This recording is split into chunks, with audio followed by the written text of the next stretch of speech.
Hey Facebook, welcome to Sergeant Dorsey Speaks live at 5. I am going to get started by doing that thing that I do, which is sharing on my other pages. I want you guys to do the same thing as you come on. And let me start off by saying thank you to everyone who played Sergeant Dorsey Needs a New Hairdo. I appreciate all the input from everybody with regards to the 3 styles that I was considering. I couldn't make up my mind. I'm getting a little restless. Ladies, you understand what I'm talking about. Just felt like I needed to do something different, but at the same time, I knew that, you know, if it's not broke, don't fix it, right? Which is what everybody was telling me. So, just want to say thank you. Thank you for participating. And so I'm gonna stay, you know, with this because I'm like Don King. This is my signature look. This is the style by which I'm becoming known, if you will, and it seems to work. So I was feeling adventurous, and I really wanted to do the whole Bantu knot thing, but yeah. I'm gonna just hold it here for a minute or two. I've got an event coming up. As many of you know, I'll be in Florida on first week of February. Hey, John, I'll be in Florida first week of February at Florida Gulf Coast University, speaking to the students, faculty, as well as the police personnel there on the campus. I am so excited about that because they have made my engagement mandatory for everybody. That means their university police are going to have to sit and listen to me. And so, you know, I've already talked to the lady in charge of diversity inclusion on the campus, and I know that it's a bunch of old retired guys who are working on that second pension maybe, who have retired but are still working and probably not going to be feeling any of what I'm saying, but I get to say it anyway. So I'm excited about being in Florida. So I'll be in Fort Myers, Florida, first week of February. And then once I'm out the house, it's going to be like Grandma's Gone Wild. I'm not coming right home, y'all. I'm going to swing through Tampa. Family, I'm coming. You know who I'm talking to. And then I'm off to Dallas to hang out with real blood family that I have in Dallas. And oh, hey, Cousin Kawana. I'll be hanging out with some family in Dallas and just popping my head in with a couple of Facebook friends there. So, Delmar, I'll see you in a couple of weeks, dude. And Aaron, free your dance card for me. I'll be there first weekend in February. So, if anybody else wants to holler at a sister girl in Dallas, let me know. I'll be there for about 3 or 4 days. And then I don't know where I'm going to go from there because, you know, it's nice when you don't really have a schedule and you can just kind of do you. So I'll see where I wind up when I get done with that little leg of my Sergeant Dorsey Speaks tour. So as you come on, thank you. And be sure to share this on your timeline. Like Sergeant Dorsey Speaks. Like my other Facebook profile page, Retired Sergeant Cheryl Dorsey. Be sure to stop by and like my YouTube channel, Sergeant Dorsey Speaks. Subscribe and listen. Tell a friend. I'm trying to break some records here in 2019. So tell a friend and make sure folks know that I exist. All right. So the first thing that I want to talk about involves some law enforcement stories that I want to share with you. And one of them involves something that I spoke of on my podcast. So let me send you there. Sergeant Dorsey Speaks, my podcast. Subscribe to it and follow me there as well. I talk about different things on my podcast than I do on my Facebook page. I may duplicate some of the stories that I share on my podcast only because everybody that's on Facebook isn't on YouTube and doesn't necessarily subscribe to a podcast. So check out my Sergeant Dorsey Speaks podcast because I talk about some law enforcement officers who lost their life in the beginning of 2019. And since I did the podcast, which dropped yesterday, you've probably already seen it on my page. But there was a black male sergeant by the name of Wytasha Carter in Birmingham, Birmingham police sergeant, who was shot and killed responding to a burglary call. Sounds like the suspects really just ambush the officers. They didn't have an opportunity to return fire, and Sergeant Carter was killed, and there was another officer who was seriously wounded in that incident. And so Sergeant Carter, there's information with regards to when his funeral services are, and I will share that with you. But there was an arrest. There was an 18-year-old suspect and a 31-year-old suspect, both of whom are in custody now with regards to the on-duty shooting. I'm trying to share this story with you, this link with you. But there are two people in custody with regards to the shooting death of Birmingham, Alabama Sergeant Carter. And then there were two women who lost their life, killed here by gunfire. A young woman in Northern California, I believe her name is Officer Corona. I can't say the first name right now.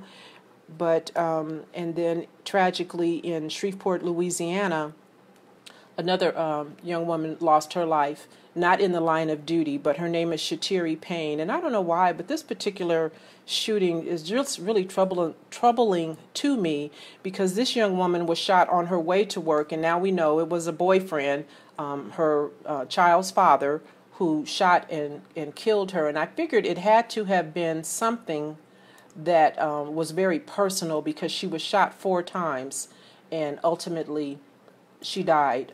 22 years old, rookie police officer there in Shreveport. And so I talked about it on my podcast, and I'm mentioning it here again.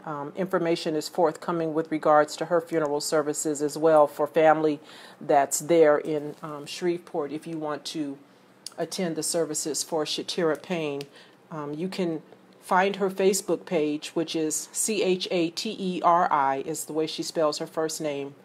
Payne is her last name. And if you feel so inclined and you want to make a tribute, you can certainly go to her page and do that. Hey, Aaron, I see you, and I just mentioned you, dude. So I'll be in your town first week of February.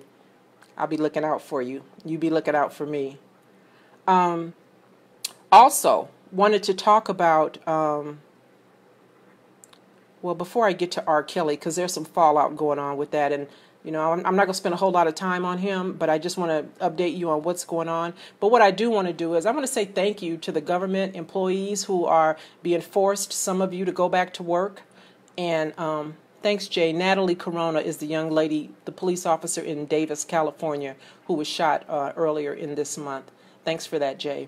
Government workers, thank you. Thank you. I'm going to make it a point when I fly in a few days in the airport to thank TSA workers who are there working without pay. It's unconscionable what's going on right now with little Tink Tink and Turtle Boy McConnell, because they could put an end to this stuff yesterday. So I believe, and I've said all along, that there needs to be some real consternation and some hurt by those 36, 42, whatever that percent of people are that follow him, those soybean farmers and others. Yeah, see, now it's personal. Now, you know, the chickens have come home to roost. And so now you guys are suffering a little bit, but evidently not enough. And so I'm believing that if they don't get a check on the 25th of January, I promise you, come the 26th of January, they'll figure out how to open up this government. I promise you. But anyway, government workers, and I have family who are caught up in this that are not getting paid. I appreciate you. I appreciate those of you who are going to be coming back to work, because a judge just signed some kind of a law saying that some kind of a statute that says you can't refuse to go back to work if you're ordered. So folks are going to be working without pay. Folks are furloughed who are not getting paid and won't get paid. They won't get back pay. The furloughed people are not going to get back pay. And so you listen, you know, I understand everybody, most folks live paycheck to paycheck. And so missing one is problematic. Missing two is a catastrophe. So thank you, thank you. And what I started to say was I'll be thanking TSA when I go through the lines first part of February as they do that thing that they do, not being paid. So thank you, government workers. Hang in there, and I'm praying that Nancy Pelosi gets gets this thing resolved pretty quick. Some of you may have seen the post that I put up on my Facebook page, because she's not playing with little Tink Tink. And see, she is a politician and she knows what to do. And her not allowing him to come into her House of Congress for his foolishness with this State of the Union is a big deal. It was a boss chick move. And so I'm here for it. Nancy, toe the line, girl. Don't cave in. Anyway, enough of that. Now, on to this R. Kelly thing real quick. So there's some stuff going on right now with R. Kelly. I guess he hasn't been paying the rent where he has his studio. He hasn't been paying rent where his studio is located, and so they are in the process of evicting him. And also, there is, zoning laws that prohibit people from living in commercial buildings. You understand why that's a big deal. Something as simple as, a kitchen, a bathroom, and blah, blah, blah, the things that you would have in your home, you don't have in a commercial building. And so that place where he is allegedly staying with these young ladies who say they're not staying there against their will, there was a big inspection today. There was an emergency inspection to see what was going on and if folks were really living in this commercial building. And, there's more than one way to skin a cat, right? So R. Kelly is clearly on folks' radar, and they're going to get in one way or the other. So you can take your little girls and find somewhere else to live if you just, want to hang on to them, but you're not going to be living in that commercial building with them. So I don't know what the ultimate outcome was. Clearly, it's a little bit later on the East Coast, and it may have been resolved by now. I just haven't heard about it. And so I may come back one more time next week and just give you a little bit more about how that thing resolved itself. And then the other thing that I'm going to mention real quickly is because there's talk of a surviving R. Kelly type documentary that's about to be released regarding Michael Jackson. For those of you who don't know, so brace yourself because it's coming. It's coming. And the Jackson family reportedly is not happy.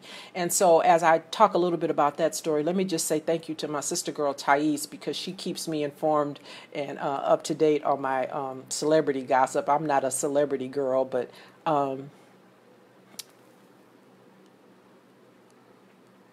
oh, okay. Come on. I see you. Thanks for having the rest of the family join in. But Thais Jackson keeps me informed in terms of what's going on. So I'm kind of biting your style right now, Thais. I appreciate you. But I wanted to let it be known that I'm getting this information from other sources, that there is a Michael Jackson documentary that's going to drop pretty soon. And there are some alleged victims, purported victims of Michael Jackson who are adult men now, and they have a story to tell, and they're going to tell it. And I don't know if it's going to be on Lifetime as well, but it's coming. And so listen, people ask, why now? What's going on? Why is this such a big deal now? You understand that networks know what they're going to put out months in advance, right? And so this is not that they just decided last week, why don't we drop these two very similar documentaries next week. This is stuff that's been in the planning, it's been in the works, and obviously to have a 6-part series, 6 hours, meant they did a lot of interviewing and there was a lot of editing that went along with that. So this is something that has, in my mind, was purposeful, was deliberate, and was designed to drop within close proximity. So that's that. Now, good news, law enforcement news, I think, because there are 3 black women who have made news and history with regards to being selected to position of police chief. And so I just wanted to acknowledge these sister girls. And I'm hoping, Lord, I'm hoping that this is going to mean that the tide is starting to turn, because I think women, I just think we do better in police work anyway, right? Because we understand our limitations, and we know how to get you guys to comply and do all the stuff that we want you to do, and we don't have to shoot you to get you to do it. And so I'm hoping that these black females, who are 3 that I've heard of very recently at the helm of these police departments, are going to do something to stem the tide of foolishness that goes on. And so Ohio State University has the first black female police chief by the name of Kimberly Spears McNaught. And then we have over in Howard County, Maryland, first black female police chief by the name of Lisa Myers. And in Pitt County, North Carolina, first black female sheriff by the name of Paula Dance. And so congratulations to my sisters on being promoted to, don't get no higher than police chief, ladies, but listen, here's what I need you to do. I need you to not be cowed by the men. I need you to step up to the plate and be prepared to make those decisions that are not popular. And I hope you ladies bring with you a support team that will support you in whatever decision it is that you make. So I think that's a big deal, and I'm going to be keeping an eye on these ladies and just seeing what's going on. And listen, they're not the only ones. There's a couple of others in the last 2 or 3 years that have been promoted. You know, there's a black female over in Dallas, Renee Hall. I'm kind of cool on her because I'm still not sure. I haven't liked what I've seen with her, but I'm ever hopeful, right? So anyway, that's what's going on. Black women are doing big things in law enforcement, and I'm happy about it. I wanted to touch on some stuff that's going on right now in Chicago that's been reported in the news. And the ACLU did a study over there, and what they found out is that pedestrian stops are on the decline in Chicago. And they did a little 3-year study to try to figure out what's up with that and what was the nexus, if you will, behind it. And now what they're reporting is that when you do a pedestrian stop in Chicago, the police officers, there's a whole bunch of paperwork. There's forms and checks and all kind of bells and whistles that go off when you stop somebody on foot, and you have to answer questions because of concerns with regards to racial profiling. So, you know, police officers, you know, we crafty, right? You know, there's a workaround to everything, right? So the Chicago police officers said, well, guess what? Then we're not going to be stopping folks on foot anymore. We're going to stop doing pedestrian stops. That's why the decline exists. And now there's an uptick in motor vehicle stops, traffic stops. And listen, I can tell you there's a whole plethora of doors that open in a traffic stop. And you know, all a police officer has to do is get behind you for 5 or 45 seconds, and we can find a reason, I certainly can, to stop you. And then, of course, depending on how that stop goes, you might find yourself on the back end of interfering with what I'm doing, right? Or resisting arrest. Or, you know, if I have to put hands on you, then I might say you really put hands on me, and now you got a battery charge. So, yeah. Traffic stops are up. So that means probably if you were to look at the story, the report that was put forth by the ACLU, I would imagine that in those black neighborhoods where these traffic stops have increased, it's a whole lot of 148 interfering, not complying. You know the stuff they charge you with when they just need to be creative, understanding that you may not even go to jail for it, but they just want to put you in the system. So that's what's going on in Chicago. So, hey, Chicago, be careful out there. Maybe if you're driving, you ought to get back on foot because the people that are on foot are safe, right? Crazy. Where there's a will, there's a way, and police will find a way to get you. That's why I say comply and complain, y'all.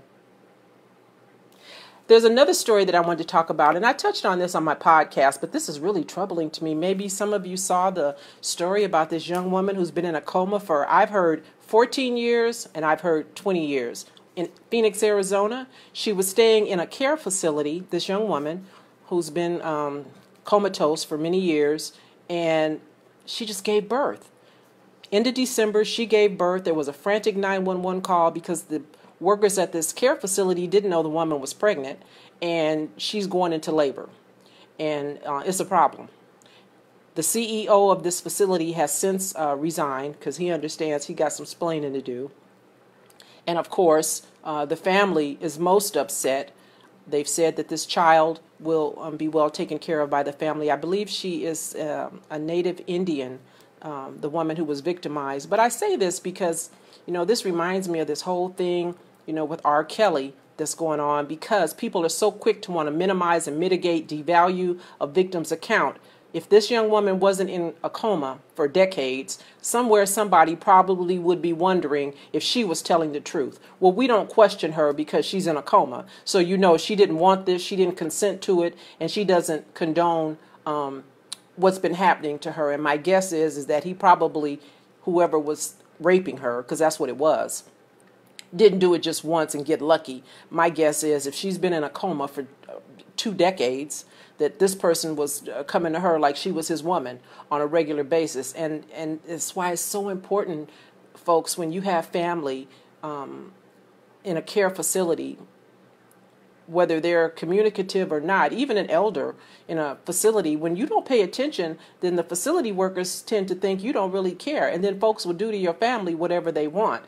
And I don't know that this lady was not being attended to by family. I'm not trying to infer that, but I'm just saying when you've got family that's being cared for in a facility, it's certainly important that you pay attention.